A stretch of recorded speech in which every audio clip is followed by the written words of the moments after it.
Quel type d'agriculteur êtes-vous? Alors moi je suis maraîcher, je suis producteur de tomates et de fraises sous serre. D'accord. Quelle est la superficie de votre exploitation? Alors moi je suis associé avec mes frères, on a 11 hectares, 7 hectares en tomates et 4 hectares en fraises, principalement gariguettes. Ok. Où se situe votre exploitation? Principalement sur Clévert. D'accord.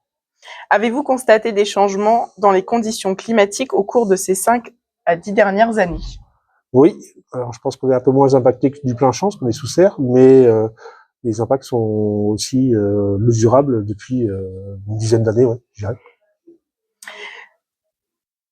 Comment le changement climatique a-t-il affecté votre exploitation agricole?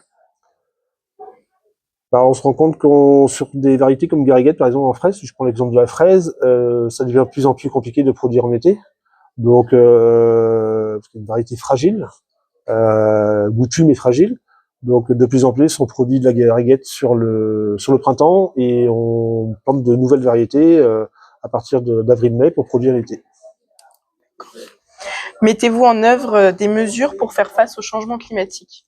Oui, par exemple, l'installation d'écrans dans les serres pour faire de l'ombrage, pour essayer de baisser les températures, par exemple, c'est un exemple.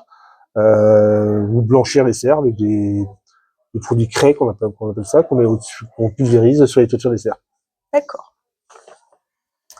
Comment vous informez-vous sur le changement climatique et les nouvelles technologies?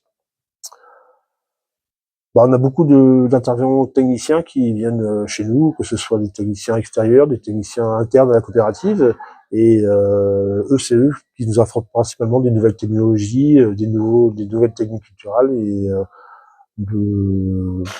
par exemple, une meilleure gestion des arrosages en suivant les coups de chaleur, les choses comme ça. Vous personnellement, vous n'allez pas voir sur Internet ou vous renseigner Ça peut arriver, mais c'est vrai qu'on prend beaucoup, on est bien entouré, donc on prend conseil auprès de nos conseillers techniques, principalement. D'accord. De quel soutien supplémentaire auriez-vous besoin? Oula, bonne question.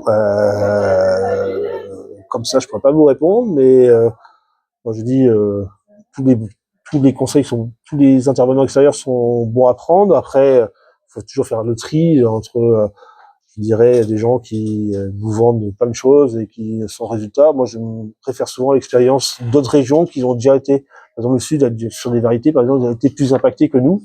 Donc, c'est toujours important aussi de prendre renseignement de ce qui s'est passé et d'aller visiter dans d'autres régions ce qui se passe.